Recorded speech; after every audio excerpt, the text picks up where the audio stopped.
Hello everyone, आज मेरा SBI clerk mains का एग्ज़ाम था फर्स्ट शिफ्ट में। तो जीए में मेरे 2 अटैम्प्ट हुए, इंग्लिश में मेरे 31 अटैम्प्ट हुए, क्वांट्स में 24 एंड रीजनिंग में 19। टोटल मेरे 76 अटैम्प्ट हुए हैं। और जो मेरा एक्सपेक्टेड स्कोर है वो 60 से लेके 70 के बीच में है। शायद अब मेरे को लग रहा है 60 से 70 ही आएगा शायद।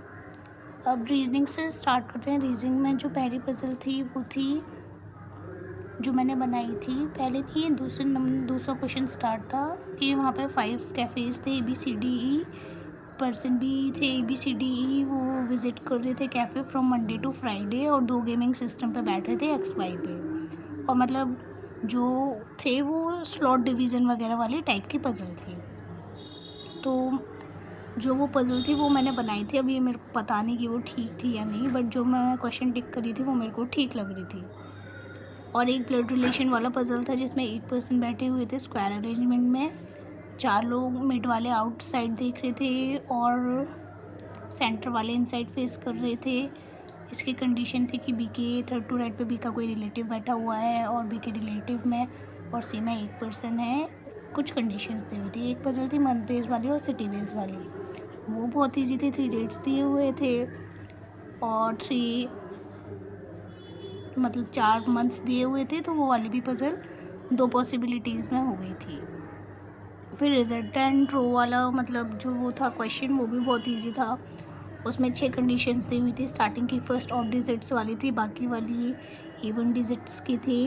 पहली कंडीशन थी odd digit followed by perfect square करके, और 3 डेटा सफिशिएंसी के क्वेश्चन थे। कोडिंग, डिकोडिंग, इनपुट आउटपुट मैंने किया नहीं। जीए में मैंने 2 क्वेश्चंस किए थे कि फ़ोनपे का सबसे लार्जेस्ट शेयर है, और एक SOR की फुल फॉर्म वाला, ओवरनाइट ओ की फुल फॉर्म थी। बाकी अगर आपको ऑल क्वेश्चन एग्जैक्ट देखने हैं तो आप कपिल सर की यूट्यूब पे जाके मेमोरी बेस्ड पेपर देख सकते हैं। उन्होंने एग्जैक्ट क्वेश्चंस कराए हुए हैं जो जो एग्ज़ाम में आए थे। एकदम ही एग्जैक्ट क्वेश्चंस थे जो वो एग्ज़ाम में आए थे।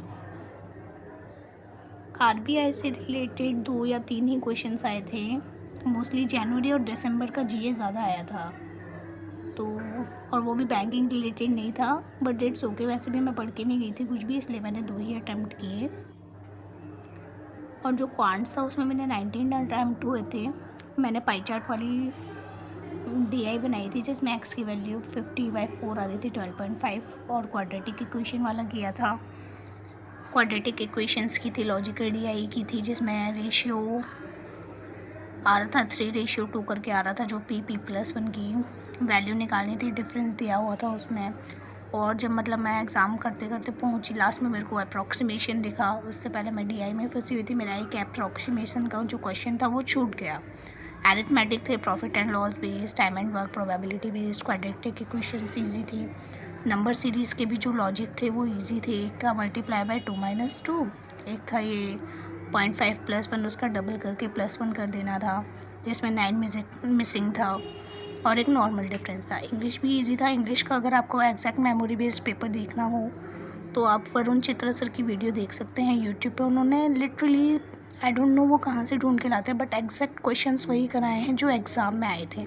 जो पैरा जंबल है वो तो एग्जैक्टली वही है, और मेरा पैरा जंबल ठीक हुआ है। और मैंने इसमें 31 अटैम्प्ट किए थे। अब देखते हैं, मेरे को जब सर ने वीडियो डाला उसके सॉल्यूशंस देख रही हूँ तो मेरे को लग रहा है मेरे इंग्लिश में शायद थोड़े ज़्यादा गलत हो गए, बट इतने भी नहीं गलत हुए। आई नो मेरी एक्यूरेसी थोड़ी बहुत तो ठीक हो गई 31 में से। अब देखते हैं कितने मार्क्स आते हैं। Thank you everyone for watching my analysis video.